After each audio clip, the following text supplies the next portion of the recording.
여러분, 혹시 아주 단순한 패턴을 끝없이 반복하는 그런 음악 들어보신 적 있나요? 처음 들으면 이게 뭐지? 좀 지루한데? 싶을 수도 있어요. 하지만 그 안에는요, 완전히 새로운 세계가 숨어 있습니다. 오늘 바로 그 이야기, 어떻게 단순한 반복이 엄청나게 심오한 음악적 경험을 만들어내는지 미니멀리즘 음악의 아주 역설적인 매력을 한번 제대로 펼쳐보겠습니다. 자, 이 이야기를 시작하기 전에 아주 근본적인 질문 하나 던져볼게요. 음악이란 게 항상 기승전결이 있는 이야기를 들려줘야만 하는 걸까요? 작곡가의 어떤 감정이나 서사를 우리가 막 따라가야만 좋은 음악이라고 할 수 있을까요? 바로 이 질문에 아니라고 외치면서 미니멀리즘이 딱 등장한 거죠. 이 새로운 아이디어가 당시에 얼마나 혁명적이었는지 이해하려면요, 먼저 기존의 음악들이 뭐라고 있었는지를 좀 알아볼 필요가 있습니다. 우리한테 익숙한 베토벤이나 모차르트 같은 음악을 한번 떠올려 보세요. 쉽죠? 이런 전통적인 서양 음악은 보통 소나타 형식처럼 짜여진 서사 구조를 가져요. 우리는 그냥 작곡가가 만들어 놓은 감정의 롤러코스터에 올라타서 따라가기만 하면 되는, 뭐랄까, 승객 같은 거예요. 여기서 반복은 중심 멜로디, 즉 주제를 우리 머릿속에 각인시키는 역할을 합니다. 이게 바로 이 노래의 주제야, 잊지 마! 하고 계속 도장을 쾅쾅 찍어주는 거랑 똑같아요. 그런데 말이죠. 1960년대 미국에서 라몬테 영, 스티브 라이, 필립 글래스 같은 작곡가들이 갑자기 나타나서 이 모든 것에 의문을 던집니다. 아니, 음악이 꼭 그래야 돼? 그냥 소리 그 자체에만 집중하면 안 되는 거야? 와, 바로 이 생각. 이게 바로 미니멀리즘의 시작이었습니다. 그래서 미니멀리즘의 진짜 핵심을 알려면요, 우리가 반복이라는 단어를 좀 다르게 볼 필요가 있어요. 전통 음악에서 쓰던 반복이랑 미니멀리즘의 반복은 아예 결이 다릅니다. 뭐가 다른지 한번 볼까요? 이걸 철학자 들레즈의 개념을 살짝 빌려오면 와, 진짜 기가 막히게 설명이 돼요. 전통 음악은 같은 것의 반복입니다. A라는 주제를 계속 들려주면서 이거 A 맞지? 계속 A야. 이렇게 확인시켜주는 거죠.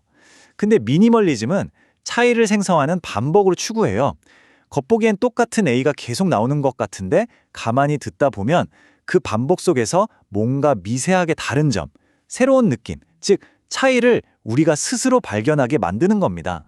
이 비유 정말 딱이지 않나요? 우리가 어릴 때 갖고 놀던 만화경 있잖아요. 안에는 똑같은 색깔 구슬 몇 개밖에 없는데 살짝만 돌려도 계속해서 예측 불가능한 새로운 무늬가 만들어지잖아요. 미니멀리즘 음악이 바로 그거예요. 단순한 재료를 반복했을 뿐인데 복잡하고 아름다운 패턴이 저절로 생겨나는 거죠. 자, 그럼 이제 말이 아니라 진짜 음악으로 들어가 보죠. 이 차이를 생성하는 반복이라는 게 도대체 어떻게 작동하는 건지 구체적인 사례를 딱 들어서 보여드릴게요. 첫 번째 선수는 바로 라몬테 영입니다. 그는 아주 길게 이어지는 하나의 소리 안에서 차이를 찾아냅니다. 여기서 진짜 중요한 개념이 하나 나오는데 바로 배음입니다.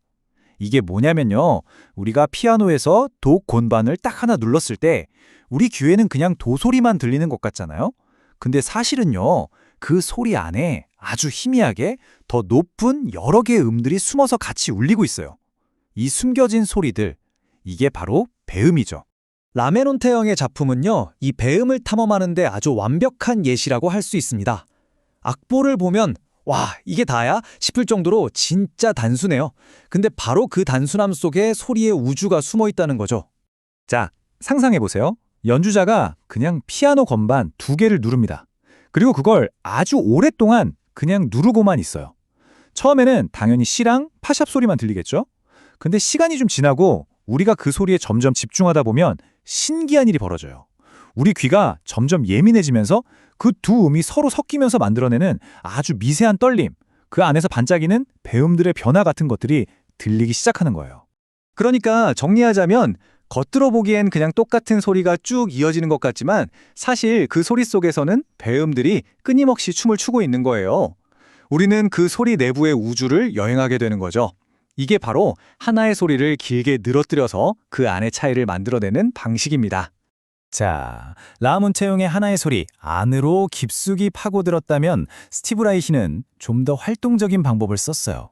그는 패턴과 패턴이 서로 어긋나는 그 순간에서 새로움을 찾아냈습니다. 그의 시그니처 기술이 바로 위상 변위인데요. 이름은 좀 어려워 보이지만 원리는 진짜 간단해요. 똑같은 멜로디를 피아노 2대로 동시에 연주하는 거예요. 근데 한쪽 피아노가 아주 살짝, 진짜 티 안 나게 조금 더 빨리 치는 거죠. 자, 이것도 한번 상상해 볼까요? 처음엔 두 피아노 소리가 하나처럼 완벽하게 겹쳐서 들리겠죠? 근데 시간이 지나면서 한쪽이 미세하게 빨라지니까 두 소리가 점점 어긋나기 시작해요. 그럼 어떻게 될까요? 원래 멜로디에는 전혀 없었던 새로운 리듬이랑 화음이 마치 마법처럼 막 생겨나는 겁니다.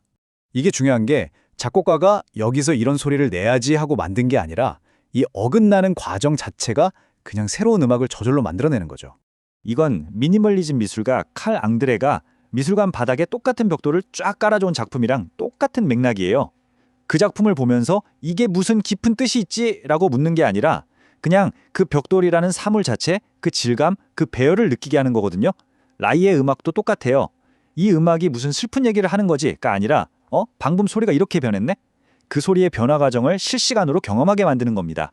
결국 미니멀리즘은요, 단순히 새로운 음악 스타일을 만든 걸 넘어서 음악을 듣는 우리, 바로 청자의 역할을 완전히 바꿔버렸습니다. 자, 보세요. 전통 음악을 들을 때 우리는 뭐였죠? 작곡가가 숨겨둔 의미를 찾아내는 수동적인 탐정 같은 거였어요. 아, 이 멜로디는 슬픔을 표현하는구나 하면서요. 근데 미니멀리즘 음악 앞에서는 우리가 능동적인 참여자가 되는 겁니다. 방금 전 소리랑 지금 소리랑 뭐가 다르지? 내 귀에서 지금 이 순간 벌어지는 소리의 변화를 직접 포착하고 그 과정 자체를 즐기는 거죠.